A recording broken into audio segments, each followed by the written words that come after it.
Цөмөрө бас залбирая.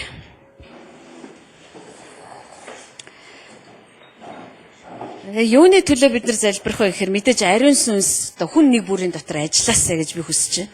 Та нар хүсэж байгаа биз дээ, тийм ээ? Үнэхээр яригдж байгаа зүйлсүүд бүгд ариун сүнсээр бидний сүнс рүү орж ирээсэ, бидний сүнстэй холбогдоосаа. За тийхгүй юм бол би энд яриад таатын зогсоод нэмэр байхгүй юм. Тэгэхээр ариун сүнс үнэхээр миний дотор орж ирээсэ, ариун сүнс бидний хамтд нь бидний дотор ажиллаа хийгээсэ. Яагаад гэвэл тэр бол зөвхөн биднийг үнэн лүү хөтэлдэг, өөрөө үнний сүнс байгаа. Яг тэр үнэн худлыг бидэнд ялгаж, заагалж харахад туслаасаа, бидний урдах ойлголтууд бэхжихэд туслаасаа, тийм ээ. Эсвэл урд нь тогтсон бодлын хэв маягууд, урд нь тогтсон бодлын бүтцүүд маань нурж унахад үнэхээр ариун сүнс бидэнд туслаасаа. Танд үнэхээр найдаж байна ариун сүнс минь ээ. Үнэхээр найдаж байна хүчит бурхан минь. Үнний сүнс та бидэн дотор ажиллаач. Та бидний хамтд нь ажиллаач. Та бас хүн нэг бүрийн дотор ажиллаач гэж залбирanгуйж байна. Та ярьж байгаагийнх нь хэл яриаг чиглүүлээч. Та сонсож байгаагийнх нь зүрх сэтгэлийг нээлттэй байх туслаач аваа. Та тэр гүний ярддаг, ухдаг, нээдэг ажлуудаа бидний дотор хийгээч гэж залбирангуйж байна. Учир нь ариун сүнс таны оролцоогүй бүх зүйл утгагүй юм. Таньгүй хийж байгаа бүх юм хүнийх бөгөөд энэ нь ямар ч үнцэн байхгүй юм аа. Хайртаа бид нар энэ цагийг аврахыг хүсэж байна. Учир нь өдрүүд нь бузар гэж Библиэлд бичсэн байдаг. Тэгэхээр энэ цаг ч гэсэндээ тэр бузар өдөр бүү байг. Харин бид нар үнэхээр тантай хамт цагийг аварсан байх болтгой гэж залбирж байна. Эзэн минь ээ, таны сүм ямар байх ёстой та зурж харуулаач бидэнд. Таны ариун хүмүүс ямар байх ёстой хамтдаа болоод хувьдаа ажил дээр гэр орондоо бид нар ямар байх ёстой. Бидний хайр, бидний уучлал, бидний гимшил яг ямар байх ёстой юм бэ? Бидний урд байсан бүхий л хуучин ойлголтуудыг та эвдэж нурааж, та яг тэр өөрийнхөө хүссэн анханасаа зохиосон тэр ойлголтуудыг бидний дотор суулгаж өгөөч гэж залбирanгуйж байна. Ариун сүнс учир нь та бол агуу багш юм. Та бол хамгийн том багш юм. Та бол хамгийн агуу багш юм. Та заагаач, та яриач гэж залбирanгуйж байна. Мөн хүний бодол, хүний санаа биш, хүний туршлага биш, хүний амьдрал биш. Харин таны аим урсан гараач гэж залбирanгуйж байна. Бид таныг хүндэлж байна. Үнэхээр та яриач. Биднийг өөрчлөлтөө аваачдаг тэр хүчит үгсээ хэлээч гэж залбирanгуйж байна. Та биднээсийг нэг мөсөн хойшид хизээч холдохгүйгээр байх ёстой газар нь байлгаж өгөөч гэж залбирж байна. Хайраар баян аамен. Үнэхээр таны хүчит сүнс биднээсийг удирдах болтугай. Ариун сүнс таныг урьж байна. Та аль хэзээ энд байгаа гэдэгт итгэж байна эзэн. Үнэхээр та ирсэн, та биднээс ч өмнө байсан. Халелуя. Бүх алдран тэгээ танд очих болтугай. Есүсийн нэрээр. Амен. За тэгээ цөмөрөөс сууя. Бид нар эгэл биш сүмийн тухай ярьж байгаа тийм ээ. Үлс намын 2 дугаар бүлгийг гаргаад тэгээд бид нар ер нь ойлголтуудыг тодорхой болгох тал дээр л ажиллаж байгаа усуд. Ерөөсөө л ойлголт тодорхой болсон байх хэрэгтэй. Сард 2 удаа хийж байгаа энэ сургалт бол сургалтууд юм. Энэ бол номлол биш, сургалт. Өөрөөр хэлбэл дээрээс ирж байгаа үгсийг бид нар яаж амьдралд детальчлан хэрэгжүүлэх вэ гэдгийг заадаг тэр одоо хичээл гэсэн. Тийм учраас бид нар энд ирж суудаг. Бүтэн сайнны номлолыг эзнээс ирж байгаа тэр үг байдаг. Хичээлч мөн эзнээс ирж байгаа гэхдээ ариун сүнс өөрөө заадаг. Бид нар хайр гэхтэл ингэж хайрлах ёстой. Харин ингэж хайрлах ёсгүй. Уучлал гэхэд уучлал яг ийм байх ёстой. Биднээс ингэж юмсыг тодорхой болгож өгдөг. Тийм болохоор зэрэг та одоо сургагдаж байгаа нэг ингэж өөрийгөө ойлгох ёстой. Би сургалтанд явж байгаа. Надад зааж байгаа бурхан юмыг яаж хийхийг маань, юмд яаж хандлагуудыг маань зааж өгж байгаа юм. Тэгээ бид нар эгэл биш сүмийн тухай үзэж байгаа тийм үү? Эгэл биш сүм өөрөө ямар байх ёстой? Өнөөдөр бид нар эгэл биш сүмийн итгэгч нар ямар байх ёстой юм бэ? Тэр тухай үзэх болно. Тэгээ цөмөр Үлс намын 2 дугаар бүлгийг гаргая. Мэдээж маш алдартай бид нар энэ ишлэлийг маш олон удаа уншиж ирсэн. 2:42 Тэд байнга элч нарын сургаалыг сонсож бас нөхөрлөж талах хувааж залбирцгааж байлаа. За энэ ерөөсө 2 дугаар бүлэг тэр чигтээ дээ. Энэ зөвхөн 42 дугаар ишлэлийг авч ярих нь утгагүй юм. Яа гэвэл урдлих дээр нь ч байж 41. Ийхүү одоо тэг хүмүүс 3,000 хүн нэмэгдэж байгаа ш. Петрийн үгийг хүлээн авсан хүмүүс тэр өдөртөөж баптизм хүртээд 3,000 орчим хүн нэмэгдсэн. Тэгээд 43 дугаар ишлэлээр хүн бүр дайдас байлаа гэж. 44 дугаар ишлэл итгэсэн бүгд хамтаараа байцгаан байгаа бүхнээ нийтээрээ хэрэгжилж байваа. Тэд эзэмшил өмч хөрөнгөө худалдаж түүнийгээ хүн бүрийн хэрэгцээг харгалзан бүгдэд түгээдэг байлаа. Өдөр бүр тэд нэг сэтгэлээр сүмд цуглаж талхаа айлуудад хувааж баяр хөөртэйгөр чин сэтгэлээсээ хоол идэхтэй хүртэл чин сэтгэлээсээ байсан байгаа шүү дээ. Хамтдаа суугаад нөхөрлөхтэй хүртэл хоололцоон бурхныг магтаж бүх ардын хайр хүндэтгэлийг олж байв. Эзэн тэдэн дээр аврагдагсдын тоог өдрөөс өдөрт нэмэгдүүлж байлаа. Хуучин бид нар сүмж уулганд явж байхдаа энэ ишлэлээр мөн л номлож байсан. Бид нар ийм байх ёстой гэж бид нар аюух үздэг. Бид нар ийм байх гэж хичээсэн. Тийм ээ? Бид нар чадхаасаа чадахгүйгээ хүртэл бид нар хичээсэн. Аль болохоор нэг санаатай байх гад, аль болохоор чин сэтгэлээсээ байх гад. Гэтэл нэг хэсэг нь чин сэтгэлээс нөгөө хэсэг нь чин сэтгэлээсээ биш учраас үргэлжил тэнд хүмүүсийн зүрх сэтгэл шархалж байсан. Яагаад ч бид нар өөрс нэг болж чаддаггүй байсан. Харин бид нар өнөөдөр хаанчлалын хүмүүс. Бид нар түүнтэй хамт хаанчлахаар эрх зуунуудад, эрх өдрүүдэд хаанчлахаар сонгогдсон хүмүүс гэдэг утгаараа бид нар энэ бол гарцаагүй бидэнд байх ёстой мөн чанар гэдгийг ойлгож авсан байгаа тийм ээ. Энэ бол заавал ийм байх ёстой. Хаанчлалын сүм дотор сүм чинь өөрөө юу юм бэ гэхээр байшин барилга бол ерөөсөө биш гэдгийг одоо бид нар нэгэнт мэднэ. Сүм бол ариун хүмүүсийн чуулган, ариун хүмүүсийн цугларалт. Тэн дотор хүмүүс нэг л байж ээж тэр яг сүм бэ. Нэг сэтгэлтэй, нэг санаатай байж. Цөмөр 1-р Коринт намыг гаргая л да. 1-р Коринт. За энэ дээрээс бид нар өнөөдөр ер нь бид нар их юм харнаа. Амжих хэсгийг би сайн мэдэхгүй нэгтэй ямар ч байсан 1-р Коринт 1-р Коринт 1-дээр очиж цөмөр. Бид нар хаанчлалын сүм болно. Одоо 11 сард бидний сүм төрөх гэж байна. Бид нар бүгд хүлээж байгаа тийм ээ. Яг л жирэмсэн болсон эмэгтэй хүүхдээ төрхийг хүлээж байгаа шиг. Хүлээж байхдаа яадаг бид нар. За бүх юмыг бэлтгэхийг хүсдэг тийм үү? Өлгий одоо даав, хувцас, хунар, ор тэр бүх юмыг бэлтгэхийг хүсдэг. Тэгээд яадаг вэхээр хүүхдээ ингэж хүмүүжлэх шиг хоёлаа. Бидний хүүхдүүд яг ингэж явах ёстой.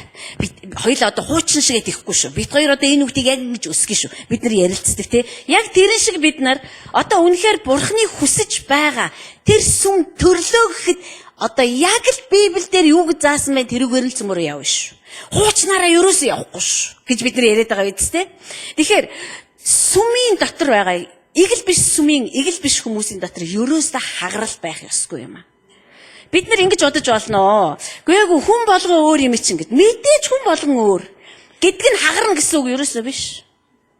Тэр байдгүй нэг гэр дотор төрсэн 5 хүүхэд тавлаа өөр шүү дээ. Эцсийн бүлэгт сонирхол нь өөр, хөдөлгөөн нь өөр, юм хүлээж авах чадвар нь хүртэл өөр. Тэглээгээ тэд нар хагарч болохгүй шүү. Хагарна гэдэг чинь юу гэхээр хүлээн зөвшөөрөхгүй байгаа байхгүй юу? Энэ юмыг удаан хүлээж авдаг амар тэнэг би энтэй хамт амьдрч чадахгүй. Энэ амар хурдан амттай би энтэй амьдрч чадахгүй. Ингээ хуваагдал үүсэж байна гэсэн. 1-р Коринт дээр Паул тэдэнд маш нухацтай захиа илгээж байгаа. Юу гэж хэлж байгааг хамгийн эхлээд 10-р ишлэгийг харъя нэгийн. Ах トゥ нараа та нар бүгд адилхан юм ярьж хоорондоо хагарал гаргахгүй байж харин адил бодол адил шүүлт дотор нягт нэгдэхийг бидний эзэн Есүс Христийн нэрээр би та нараас хүсэмжлэнгүй. Паул яагаад ингэж гуйх эрхтэй байсан гэж яагаад гэвэл Паул тэр Коринт сүмийн суурийг нь тавьсан байхгүй юу. Өөрөөр хэлэх юм бол бид нар тэр суурийг ярьж байгаа шүү дээ тий. Яг тэр суурийг Коринт сүмийнхэнд тэр заасан учраас тэр тэднээс энийг нэхэх эрхтэй гэсэн. Суур байхгүй байж ийм юм хүмүүсээс нэхэх нь утгагүй юу? Ямар ч суур бариагүй байж хүшээ та нар нэг санаатай яагаад ч байж чадахгүй. Харин бид нар юун дээр санаа нэгдэхээ одоо мэднэ. Нэг санаатай байна гэдг нь бид нар бүгд эмгтээчүүд нь бүгд улаан өнгөнд дуртай бүгдээрээ хар өнгийн төвлө өмсөн гэсэн үг ерөөс биш. Эсвэл пасторууд нь бүгдээрээ дандаа герман жи бунна. Ахлагч нар бол бүгдээрээ япон жи бунна. Итгэгч нар бол яах вэ? Ер нь бол зүгээр өнгөн дэрэг жижиг дэрэг унж болно. Тэгээд ер нь бол удирдлагын багт байгаа хүмүүс та нар бүгдээр 90-10 ихтэй байх ёстой шүү. Нэрээд яг л ингэж байгаа шүү дээ сүмүүдэд. Тэгээд нэгдэх гэж шармааж байна. Нэг талаасаа тийм ээ ямар нэгэн байдлаар нэг болох гэж адилхан болох гэж. Тэгээд энэ ерөөсөө биш юм л та. Бид нар нэг санаатай байна гэдэг чинь одоо бид нар ойлгомжтой тийм бид нар суугаал ингээл ярихад юу хүсдэг те бид нар ямар байх ёстой вэ? Ер нь яг итгэл бишрэл юу юм тийм ээ? Одоо бүх юмн дээр бид нар нэг л бодолтой. Нэг л юмыг боддог. Тийм байх ёстой болж байгаа байхгүй. Тэгээ энд хэлж байгаа байхгүй. адил шүүлт дотор нягт нэгдэ гэж. Та нар хэрвээ санаж байгаа бол дээр Филипп пастор нэг ярьжсэн шүүлт гэдэг үгийг. Бид нар шүүлт гэдэг үгийг ерөөсөө нэг л утгаараа ойлгодог байхгүй. Тэгээ монгол хэл дээр одоо бид нар монгол хэлээ сайн мэдгүй болоод тэгж гэнэ үү. Тэг сайхан утгыг гаргаж ирэхээр үг гарч ирэхгүй юм л. Шүүлт гэдэг маань альва зүйлд хандж байгаа одоо хандлага, альва зүйлийг шийдэж байгаа шийдлүүд байгаа даа ш. За юм ингэж өрнөж байгаа юм байна. Тэгэхээр энэ өрнөж байгаа зүйл дотор чи ингэх ёстой юм байна. Би ингэх ёстой юм байна. Цөмөр хамтдаа бид нар ингэх ёстой юм байна ш. Тэгээд юмыг ингэ нягтлаа шүүгээд арга замуудыг гаргаж ирж байгаа. Тэр шүүлт чинь нэг байх ёстой байхгүй. Үгүй ийм юм болоод байна ш. Гэтэл Библи дээр ингэ хэлсэн байна ш. Тэгэхээр үгүй тэгмээргүй байна. Тэгж ярих юм бол ингээд зөрчилдөд их юм бид нар ямар ч юмыг нэг шүүлт дотор байлгаж чадахгүй. Бид нар гэтэл Паул тэдэнд юу гэж хэлсэн бэ гэхээр бити хоорондоо хагар. Яагаад гэвэл 11 та нарын дунд мэтгэлцэн байгааг би Хлоены гэрийнхнээс мэдсэн юм аа. Та нараас хүн нэг бүрчин би бол Паул их, би бол Апол их, би бол Кеф их, би Христ их гэдэг учраас би үүнийг ярьж байна. Христ хуваагдсан гэж юу? Паул та нарын төлөө цовдлогдсон гэж юу? Эсвэл та нар Паулын нэрээр баптизм хүртсэн юм уу? Тэгэхээр энэ сүм ер нь бол Коринт сүм маш хүчтэй сүм шүү дээ. Тэгэхээр бид нар Паулийн мэдчилгээг харах юм бол ингэж 4-р эшлэлээс Христ Есүсийн дотор та нарт өгөгдсөн Бурхны нэгүслийн улмаас гэдэг чинь Бурхан тэдэнд юу хийх чадваруудыг өгсөн байгаа байхгүй юу? Нэгүслийн улмаас та нарын талаар би үргэлж Бурханд талархдаг. Яагаад гэвэл та нар альва үг ба альва мэдлэгээр юм бүгдэд түүний дотор баяжсан бөгөөд түүнчлэн та нарын дотор Христийн талаарх гэрчлэл батжсан учраас гэж байгаа. Маш их бэлэг авьяастай ерөөсө бүх талаараа хүчтэй сүм байсан. Гэтэ тэр сүм дотор хагарал гарсан. Яагаад гэвэл зарим нь би бол Кеф, би бол Петр их штэ. Бидний сүм чуулган дотор ч гэсэн ийм бол хэвийн үзэгдэл байдаг тийм үү? Би бол тэрнийх би. Бидний дотор тийм юм байх ёсгүй юм а. Яг л бид нэг эзэнтэй. Биднийг нэг л сүнс удирддаг. Гэтэ бидэнд удирдагч өгөгдсөн байгаа. Тэр бол ойлгомжтой. Бид нар тэр удирдагчийг дагдаг боловч ийм л учраас бид нар эрүүл байх ёстой. Бид нар чухам Христийн учраас хэнийг дагж байгаагаа мэддэг байх ёстой. Христийн учраас Христийг дагаад явдаг нэгнийг бид дагдаг. Бидэнд нэг л эзэн байдаг байхгүй юу? Түүнээс биш бид нар тэгээ сүм дотор ч айгүй хэцүү. Үе чи сувдаа ахлагчих юм уу тий? Ямар гоё юм бэ? Би тэр сувдаа ахлагчих болох юмсан. Манай ахлагч нэг жоохон дөнгөдөө. Тийм үү тий? Яана чи ямар азгүй юм бэ? Би ямар азтай юм бэ? Гэх мэтлэгийн зөндөө болдог. Надаас болж хэрэлдээгүүл дээ зүгээр би өөрөөр жишээ авч байгаа. Юу н тийм зөндөө байг.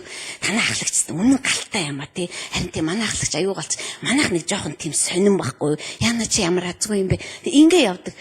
Бид нар юу н тий хахан биеэр амьдрдаг улсууд учраас сүнсээр амьдр сураагүй учраас бид нар дандаа нэг ийм л юм хардаг. Манай пастор лагштай. Тэгэл сүмээ ингээл сурталчилгаараа пастраа магтаал. Амар пастортай манайх тэгэл өстө манай пастрыг харалта зүгээр байж байгаа нь ийм гоё штэ. Тэгэл тийм машинтай штэ, ийм юмтай штэ. Манай пастрыг номлож байгаа амар гоё ягаад одоо тэр хүнийг өөрийнхөө сүмрүү татаад байгаа байхгүй юу? Тэгэл ерөөсө тэр пастраараа бахархаар үгүй штэ. Бид нар тэгж ерөөсө энэ чин бодлын маань дотор тогтцсон сэтгэлгээ байгаад байгаа байхгүй юу? Эсийн бүлгээрээ гайхуул. Мэдээж тэр бидний бахархал мөн. Паул битсэн байгаа байхгүй. Та нар бол миний бахархлаа. Би баярлдаг та нарыг харахтаа. Бурханд баярлдаг би. Гэтэ та нар хагарч ш. Ямар ичүүртэй. Та нар хоорондоо хагарч ш. Хайшин би та нарын төлөө цовдлогдож үхсэн юм айшин. Би хэн баптизм хүртэх. Тэгэл яриш. Яанаас та намайг баптизм хүртэхэд тент чинь багийн ахлагч баптизм хүртээж ирсэн ш. Би амар азтай тэр үеэр нь таарсан байхгүй юу? Бид нар Христийн нэрээр Христ дотор баптизм хүртдэг болохоос биш. Тэгэхээр ер нь ийм байхгүй юу? Бид нар нэг сүм чуулган боллоо гэж бодъё. Үнэхээр нөхцөл байдал шаардах юм бол хинэн ч хинэндээ баптизм хүртэх тэр эрх нь бидэнд байдаг. Нөхцөл байдал шаардах юм бол шүү. За юу. Энэ нь ингээл болно гэсэн ингээл байны өрөөндөө элдв исэн автар амтаа авцраад усанд унгаагаад байна гэсэн үг биш. Мэдээж хэрэг ахлагч хүн тэнд оролцох хэрэгтэй. Гэхдээ нөхцөл байдал шаардах юм бол ахлагч л баптизм хүрт. Нүгэлт би яаж хүртэх вүлээ? Бид нар дандаа ингэ туйширдаг байхгүй юу? Пастор хүн л залбирах хэрэгтэй миний төлөө. Тийм биш шүү. Хэрэг нөхцөл байдал шаардах юм бол, хэрэг бид нар тийм тохиолдолд орох юм бол, хэрэг бид нар тийм гүн хавчлагт орох юм бол бид нар энэ бүхнийг хийх чадвартай, энэ бүхнийг хийх эрх нь бидэнд байдаг байхгүй юу? Бид нар штэ сүм дотор хагарахын тулд цуглаагүй. Харин бид нар нэг бие байхын тулд цугласан ба. Бид нар нэг бие. Цөмөр харъя л та энэ үнэхээр гайхалтай л дуу. Нэг бие гэдэг Паул байна штэ. Яаж тайлбарлахаа үнэхээр мэдсэн байгаа байхгүй. Нэг бие. Тэгэхээр штэ ийм. Бид нар яагаад тэгвэл бид нар сүмд байхдаа бид нар Христийн бие гэж ярьд юм уу? Зөндөө ярьдаг.